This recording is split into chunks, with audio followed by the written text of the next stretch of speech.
Hey there, church. Prophet Chad. You know, I'm a dad, as most of you know. And if there's some that listen to these that don't, now you do. But I feed my kids. I clothe my kids. I bathe my kids. I provide shelter for my kids. I provide entertainment for my kids. I provide learning for my kids. I try to pass on everything I can to my kids. Any of you are doing the same thing.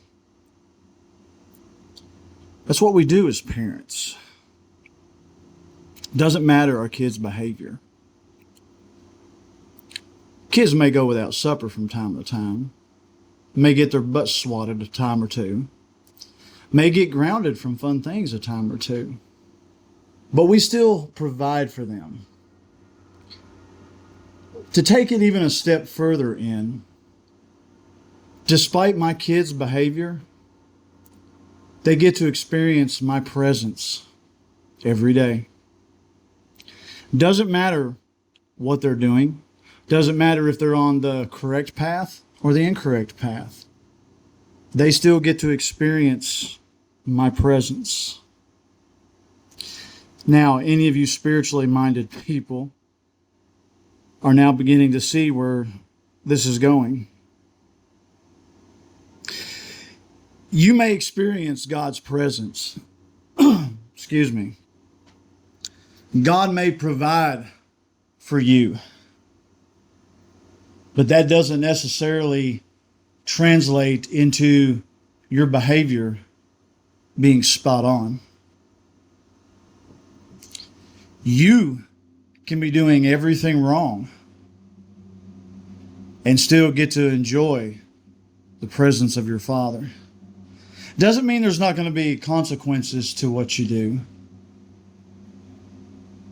but you still get to enjoy His presence. Why do I bring all this up?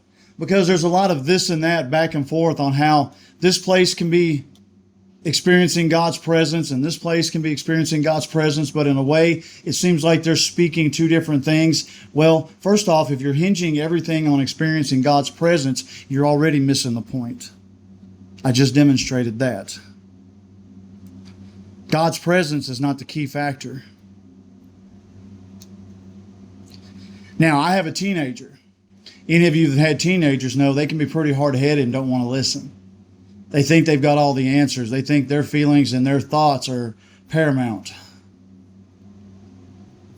Sounds like a lot of believers we all know, doesn't it? People try to make everyone else conform into their image of God.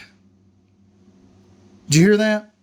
People are spending all their time trying to conform people to their image of God. Doesn't that sound a little backwards to you? Isn't it supposed to be God conforming all of us to His image? And when we say His image, it has to do with character, not just the way He looks, not even necessarily the way He behaves. But you got to understand this. As Ephesians says about the manifold wisdom of God, its innumerable aspects and its infinite variety. God has so many different traits and characteristics, and He spreads them out among all of us.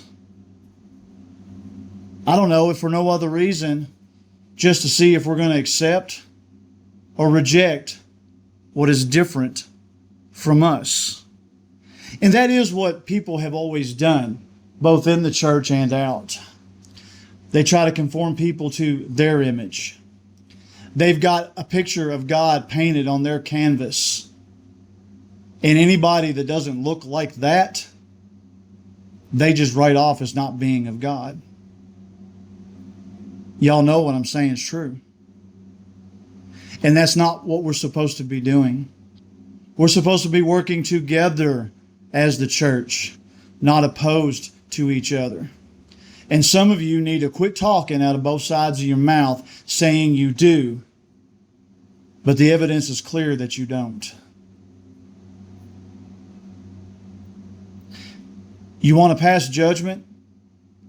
When we pass judgment, the place we start is in the mirror. Yeah? Oh, yeah. Love y'all.